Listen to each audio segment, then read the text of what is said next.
दुर्योधन ने द्रौपदी को निर्वस्त्र क्यों देखना चाहता था, आइए जानते हैं। कहा जाता है शकुनी ने उन्हें जुए के खेल में भाग लेने के लिए बुलाने की योजना बनाई। दरअसल वह जानता था कि कोई भी क्षत्रिय कभी भी जुए के खेल के न्योते को ठुकरा नहीं सकता, क्योंकि उस समय जुए का न्योता ठुकराना क्षत्रिय के लिए कायरता मानी जाती थी। दूसरी ओर जुआ युधिष्ठिर की कमजोरी भी थी। हालांकि वह इस खेल में कोई खास पारंगत नहीं थे, जबकि शकुनी इस खेल का माहिर माना जाता था। पांडवों को जुए के लिए बुलाने का मकसद था कि जुए में उनसे उनका राज्य छीन लिया जाए। दुर्योधन के निमंत्रण पर पांडव हस्तिनापुर आए। दोनों के बीच खेल शुरू हुआ। शुरू में युधिष्ठिर अपना पैसा, आभूषण, अपनी निजी संपत्ति सब हार गया। यहाँ तक कि उसने अपना राज्य भी दांव पर लगा दिया और उसे भी हार गया। इस पर दुर्योधन और शकुनी युधिष्ठिर को उकसाने लगे कि अभी भी दांव पर लगाने के लिए तुम्हारे पास अपने भाई हैं, तुम उन्हें दांव पर लगा सकते हो। एक एक करके युधिष्ठिर अपने भाइयों को दांव पर लगाता गया और हारता गया। अंत में वह अपने चारों भाइयों को हार बैठा। तब कौरवों ने उसे द्रौपदी को दांव पर लगाने के लिए उकसाया। उन्होंने कहा कि अगर तुम अपनी पत्नी को दांव पर लगाते हो और जीत जाते हो तो तुम अपना सब कुछ वापस पा सकते हो। अगर तुम हारते हो, सिर्फ अपनी पत्नी को हारोगे। मूर्ख युधिष्ठिर उनकी बातों में आ गया और उसने द्रौपदी को भी दांव पर लगा दिया और उसे भी हार गया। इस जीत से दुर्योधन और शकुनी बेहद खुश हो गए। उन्होंने कहा, तुम जुए में हार गए हो, अब तुम्हारे भाई और तुम्हारी पत्नी सब हमारे दास हैं। दुर्योधन ने द्रौपदी को सभा में लाने का आदेश दिया।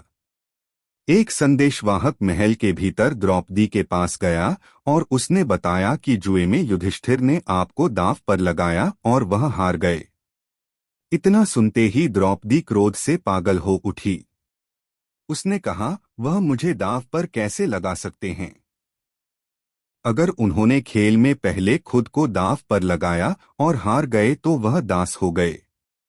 एक दास को यह अधिकार कैसे हो सकता है कि वह मुझे दांव पर लगाए? द्रौपदी ने सभा में जाने से साफ इनकार कर दिया। कौरवों में दूसरे नंबर का भाई दुशासन अंत कक्ष में गया और द्रौपदी को उसके बालों से खींचते हुए सभा में ले आया। भारतवर्ष के इतिहास में इससे पहले ऐसी घटना कभी नहीं हुई थी। यह घटना देखकर हर कोई खिन्न और सदमे में था। लेकिन कौरव एक तकनीकी आधार पर दलील दे रहे थे, वे लोग खेल में हार गए हैं। अब वह एक गुलाम स्त्री है, इसलिए हम उसके साथ जो चाहे कर सकते हैं। कर्ण कौरवों से एक कदम आगे बढ़ते हुए बोला, यहाँ तक कि इन 5 भाइयों और इस स्त्री ने जो कपड़े पहने हैं उन पर भी हमारा अधिकार है। तुम लोगों को इन कपड़ों को उतार देना चाहिए। यह सुनकर उन 5 भाइयों ने तुरंत अपने ऊपरी वस्त्र उतार दिए और अंत वस्त्रों में एक तरफ खड़े हो गए, जबकि द्रौपदी सिर्फ एक वस्त्र यानी साड़ी में थी। वे लोग पांडवों और द्रौपदी को अपमानित करना चाहते थे, इसलिए वह इस हद तक गए कि उन्होंने भरी सभा में सबके सामने द्रौपदी की साड़ी खींचनी शुरू कर दी। द्रौपदी ने जब खुद को निस्सहाय पाया तो उसने कृष्ण का नाम लेना शुरू कर दिया। तभी एक चमत्कार हुआ। दुशासन जितनी द्रौपदी की साड़ी खींचता, उसकी साड़ी उतनी ही बढ़ती जाती। देखते देखते द्रौपदी की साड़ी का ढेर लग गया। साड़ी खींचते खींचते दुशासन थककर हाँफने लगा। अंत में पांडवों और द्रौपदी को दासत्व से मुक्ति दे दी गई। पांडवों को उनका पूरा राज्य और दौलत दे दी गई। लेकिन कौरवों के कहने पर युधिष्ठिर जुए का एक और दांव खेलने बैठ गया और फिर सब कुछ अपना हार बैठा। इस बार हारने के बदले उन्हें 12 साल का वनवास और उसके बाद 1 साल का अज्ञातवास मिला।